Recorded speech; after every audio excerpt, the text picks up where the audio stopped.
අද කතා කරන්න යන්නේ මගේ හදවතට කිට්ටුම දෙයක් ගැන. තෙරේසා මවතුමිය කියලා තියෙනවා peace begins with a smile. එහෙම නැත්නම් සාමයට මග කපන්නේ සිනහව කියන එක. සිනහව කියලා කියන්නේ කොච්චර සරල දෙයක්ද? අපි හැමෝටම තියෙන අපි හැමෝටම නිකන් දෙන්න පුළුවන් දෙයක්. හැබැයි සිනහවකින් සෑහෙන වෙනසක් සෑහෙන ලොකු බලපෑමක් ඇති කරන්න පුළුවන්. සිනහව කියලා කියන්නේ විශ්ව භාෂාවක්. ඒකට ಜಾති ආගම් කුල කිසි ભેදයක් නැහැ. සිනහවට පුළුවන් අලුතෙන් මිත්‍රකම් ඇති කරන්න. ඒ වගේම තමයි තියෙන කෝන්තර නැති කරන්න. ඒ වගේම තව කෙනෙක්ගේ දවස, තව කෙනෙක්ගේ ජීවිතය සුබ කරන්න මේ හැම දෙයකම පුළුවන්.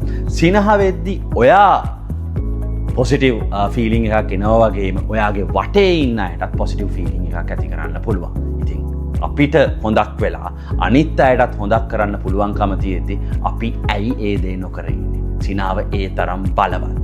ඉතින් ඔයා කමෙන්ට් කරන්න ඔයාත් මේ විදිහට ඔයාගේ හිනාවකින් තවත් කෙනෙක්ගේ ජීවිතයට පොසිටිව් බලපෑමක් ඇති කරලා තියෙනවද? ඒ වගේම මේ වීඩියෝ එක ෂෙයා කරොත් හොඳයි කියලා හිතන කෙනෙක් එක්ක ෂෙයා කරන්න.